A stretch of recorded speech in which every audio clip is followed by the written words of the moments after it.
Head west on Regent Street, then turn right.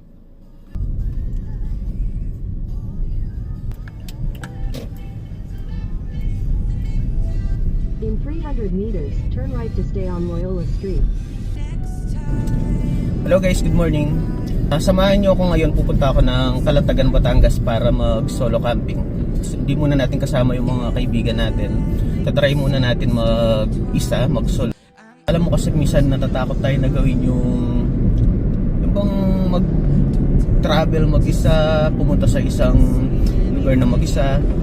Kasi lagi tayong, siguro nasanay tayo na may kasama lagi. Kaya minsan nire-rely natin yung ating happiness sa iba. Kaya kapag wala yung iba, parang malungkot tayo. Mamaya i-try natin na dumaan sa Calatagan Public Market kasi parang gusto kong bumili ng isda.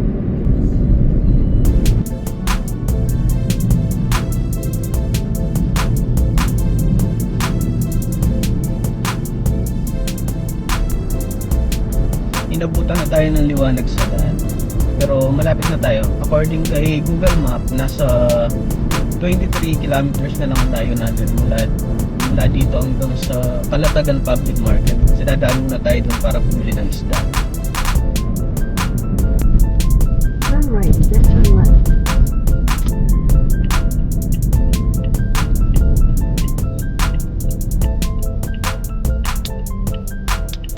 Sino ba ang palengke?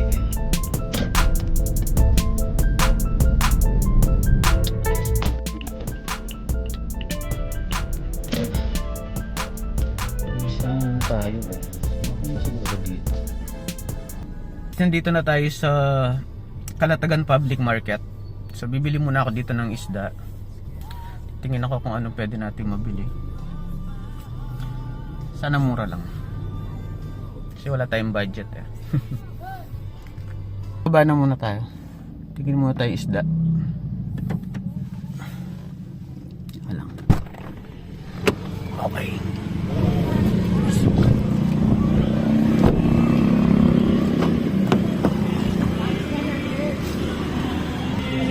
Saan kaya dito ang wet market nila?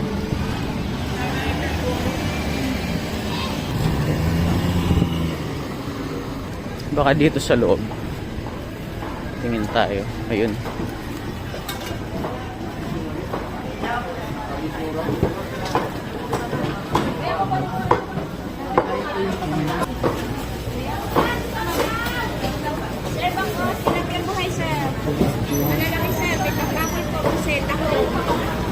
Magkano po sa tilapia? 170 sir. 170. Dapat ino sir, malalaki. Isang piraso lang po ate. Isa lang? Apa. Okay na to sir. Sige po, okay na po yun.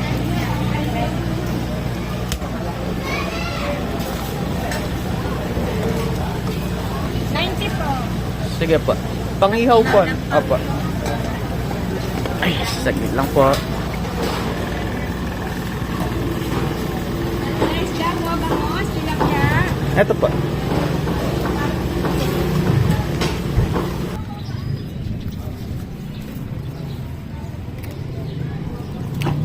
So ayun guys, nakabili na tayo ng isda. Ang binili natin ay tilapia. Wala tayong nakitang ibang isda doon na medyo kakaiba. Kaya yun na lang para mas mabilis. Wala rin tayong budget para sa mas mahal na isda. Tara na, let's go.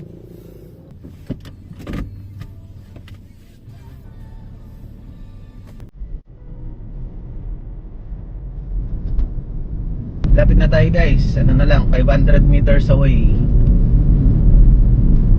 Konting-konti na lang. Ito na yata. In 300 meters, turn right. Meters na. Banda, ayun, nakikita ko na. Okay.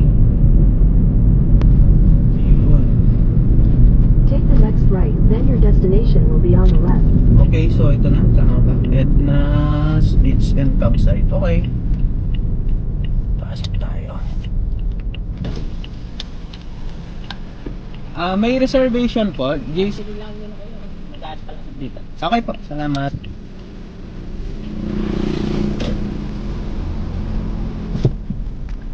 Yung papasok dito sa may Edna's Beach and Campsite. medyo may pagka rough road ng konti papasok.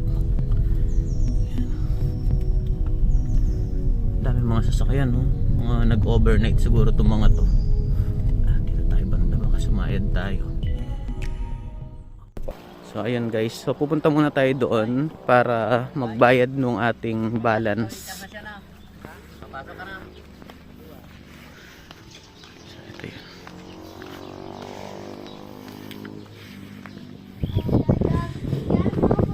Ito yung binigay na spot sa atin ni Kuya. Yan. So dito tayo mag set up ng tent.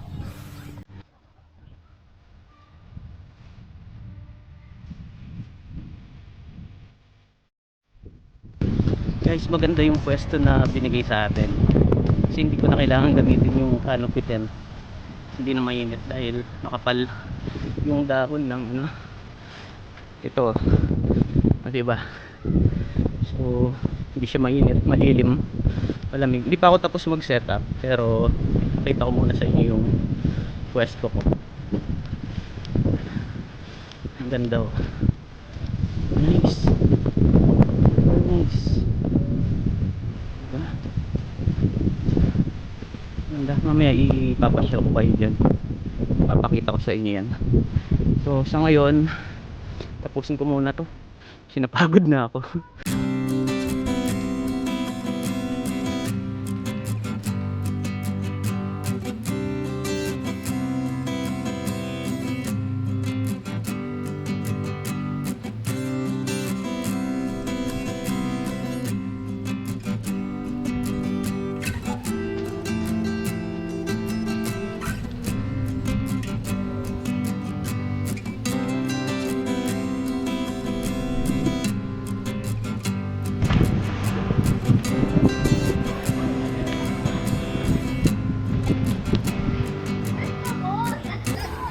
Sobrang kalmado ng dagat dito. Sarap maligo. May sinend sa akin kahapon yung ano, yung dito no, yung receptionist. Nagbigay siya ng ano bang tawag dito? Yung forecast kung anong oras magkakaroon ng high tide at saka kung kailan magkakaroon ng low tide. So based dun sa sinend niya sa atin, mga 10 to 11 mag-high tide na. So yun na lang hihintayin natin para makaligo tayo. So ang gagawin muna natin ngayon, ano, magluluto muna tayo ng almusal kasi hindi pa tayo kumakain.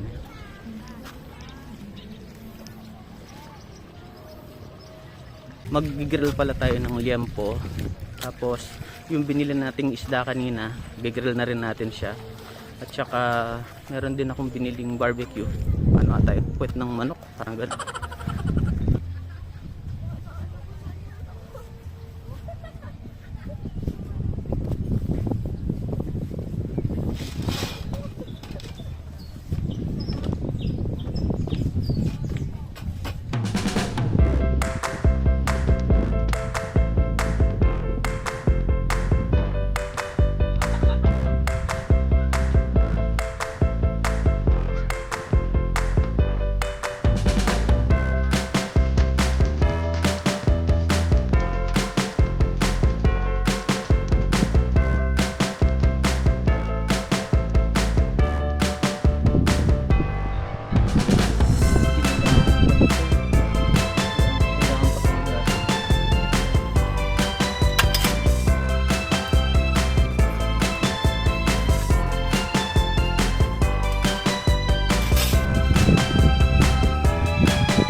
Hindi ko alam na kinakalawang pala itong nabili kong griller, portable griller. Kailangan natin siyang linisin muna kasi delikado ito sa pagkain pag napunta sa pagkain yung kalawang. Tapos itong ano ko, ano ba tawag dito, basta waterproof bag to eh. So gawin muna natin siyang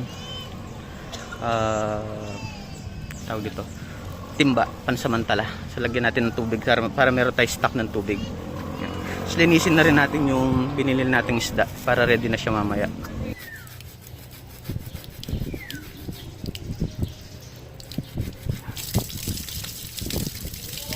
Okay na siguro to. Igib naman tayo para meron tayong stock ng tubig doon sa camp.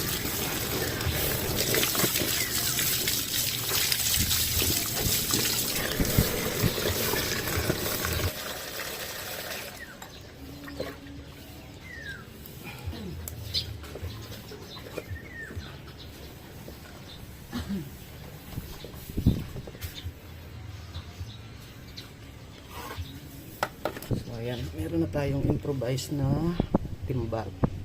Diba? Ayan na yung inigib nating tubig kanina. Ayan. So, lagyan natin ito para meron tayong tabo. Ayan, diba? Ayos.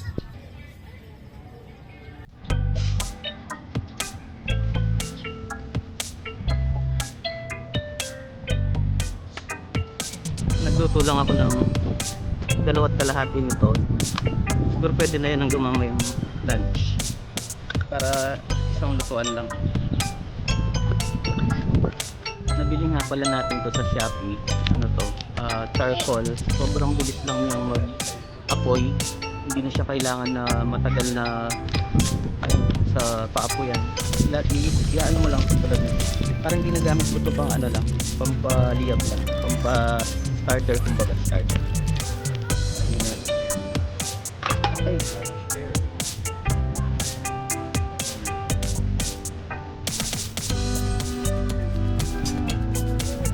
Ganyan lang. Okay na yun. Gawin na natin dito. Ganyan lang kami. Ganyan. Parang hindi makikita.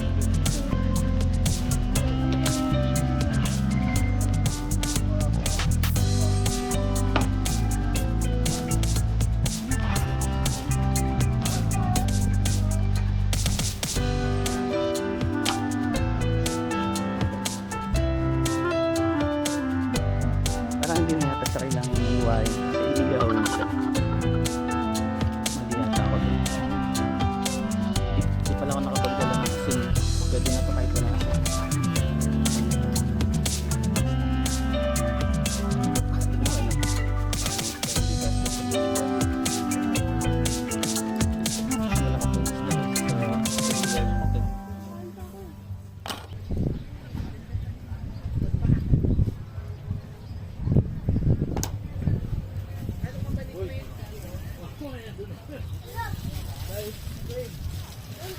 Yung liempo natin frozen pa pala siya. Butihin na natin yung isda. So may time pa tayo para i-defrost itong baboy.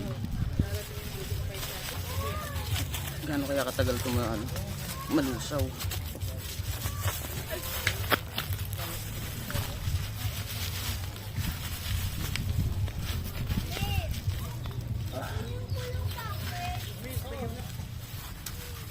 Ito siya. Okay lang naman pala yung ginawa ko, at least nakabalot siya ng yelo. Ayan. So mas madali siyang ma-defrost. Hindi naman siya ganun katigas.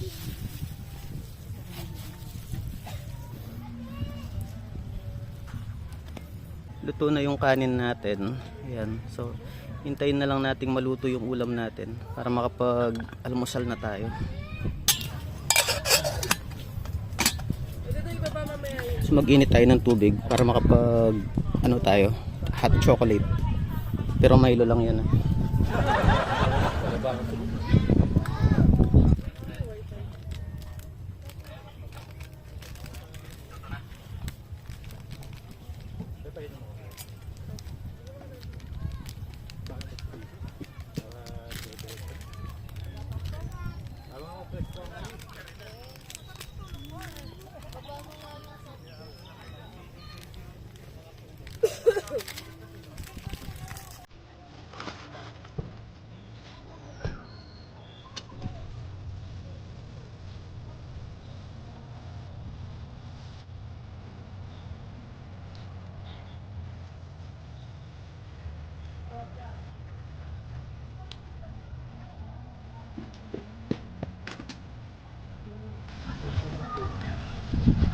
Okay na siguro to. Luto na naman siya. Ilagay na natin itong liempo.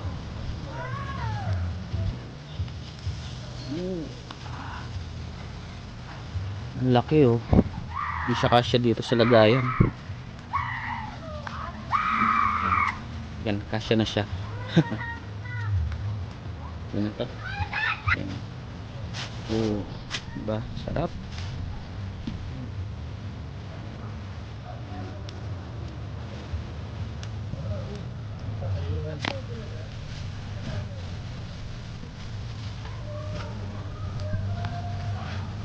Dikit pa.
Kain na tayo. Breakfast pa lang to. Mamaya magluluto pa tayo ng ano ba yun? Nilaga para naman sa lunch.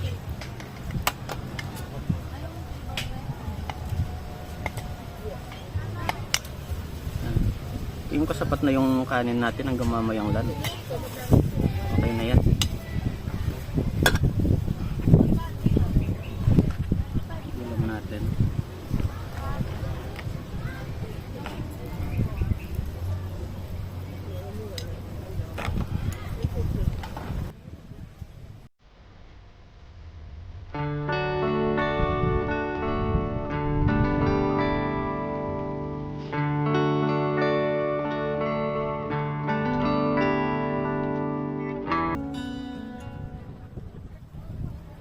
Naguhugas tayo nung pinagkainan natin dito, tapos may nakatingin sa atin somewhere out there.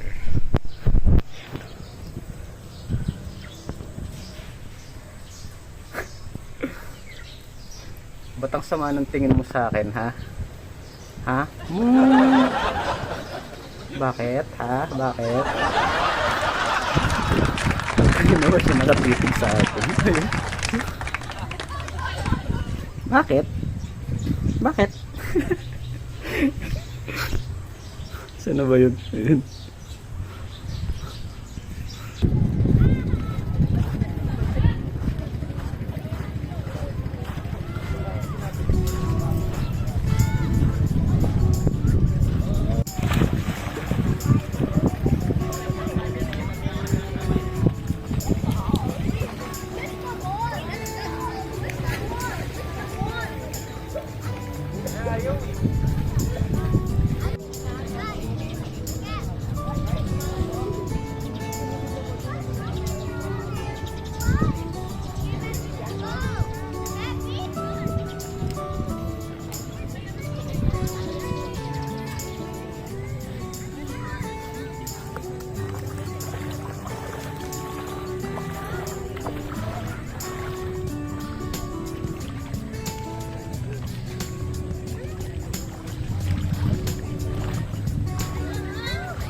buti na lang high tide nung pumunta ako dito sa Calatagan.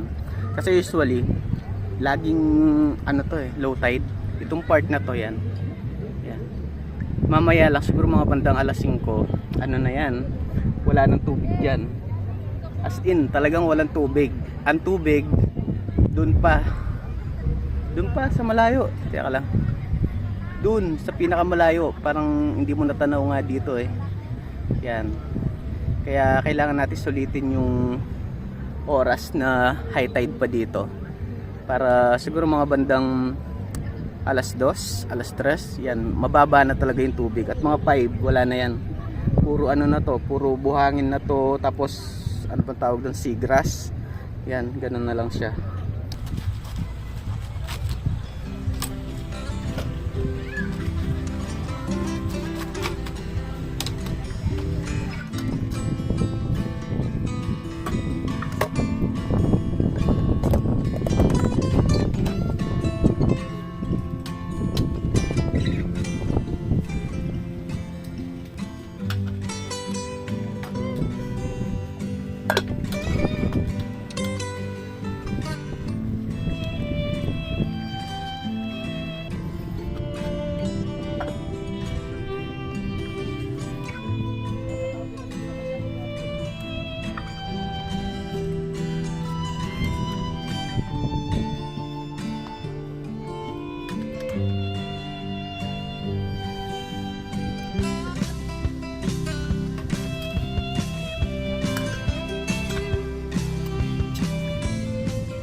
Low tide na,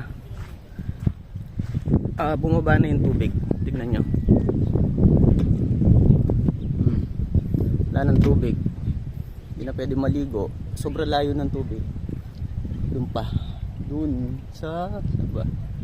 Doon, andun pa yung pinaka tubig. Tignan natin kung anong meron dito. Yung mga natrap na isda siguro meron, mga maliliit na isda. Check natin.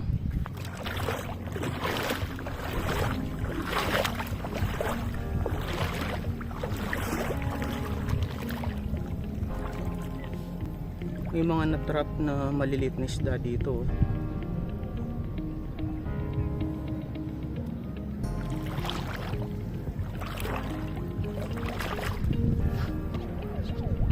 Hanap tayo ng starfish tsaka ng sea urchin. Pag may nakita akong sea urchin dito, yung kinakain, yung bilog, may mga tusok-tusok, kakainin ko. Challenge ko yung sarili ko. Kasi isang beses nakakain na ako niyan sa Cebu. Hindi, sa Bohol ata. Sumakit yung tiyan ko. Parang sira yata yung nakain ko. Ari, sira yata yung nakain ko.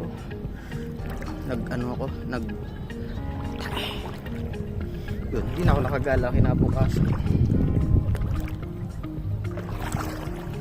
Ito lang ang hindi maganda dito sa Calatagan. Hindi ko alam kung buong Calatagan ganito. Kapag nag low tide, sobrang layo ng tubig. Hindi ka makakaligo talaga kasi sobrang layo talaga. Ito yung, ayan yung Pangpang. Tapos tulad ngayon low tide, andun pa yung tubig, yung pa banda yun. Tapos pinagbabawal pang pumunta doon. So kasi parang ano ata yun, parang cliff na yata yun, malalim na doon, parang biglang lalim. Kaya ano siya, delikado. Kaya mas maganda pag pupunta ka dito sa Calatagan, i-check mo muna kung anong oras mag-low tide, kung anong oras mag-high tide, para at least matiyampuan mo kung anong oras yung high tide. At least makaligo ka pag nagpunta ka dito. Kasi yun naman ang purpose pag nagpunta ka ng dagat, di ba? Para maligo, relax, maligo. Eh kung ganito ang madadatnan mo, ganyan, puro wala, kasi talagang ano lang siya, lupa, walang tubig. May tubig syempre, pero hindi ka naman makakaligo dyan. Ayan. Ay, lalim.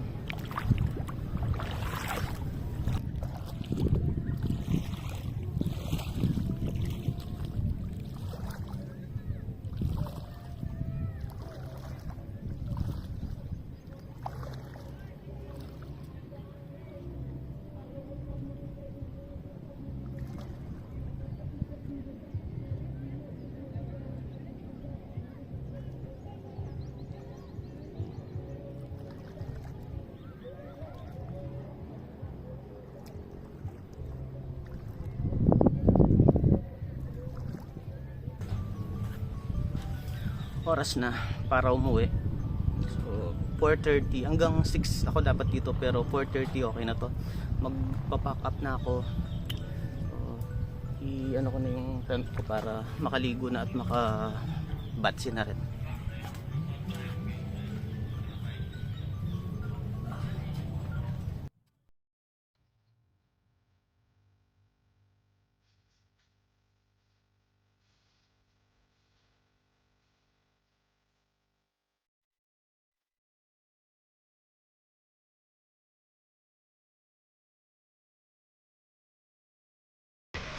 Uwi na tayo.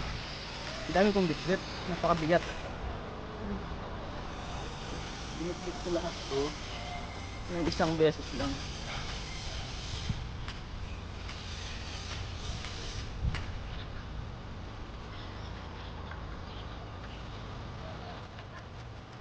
Pag naayos ko na lahat to, dun pa lang ako maliligo.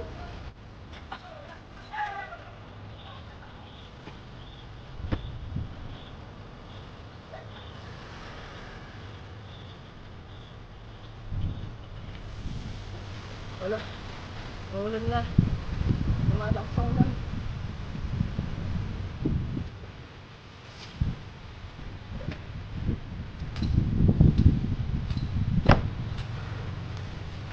Magbabanlaw muna ako.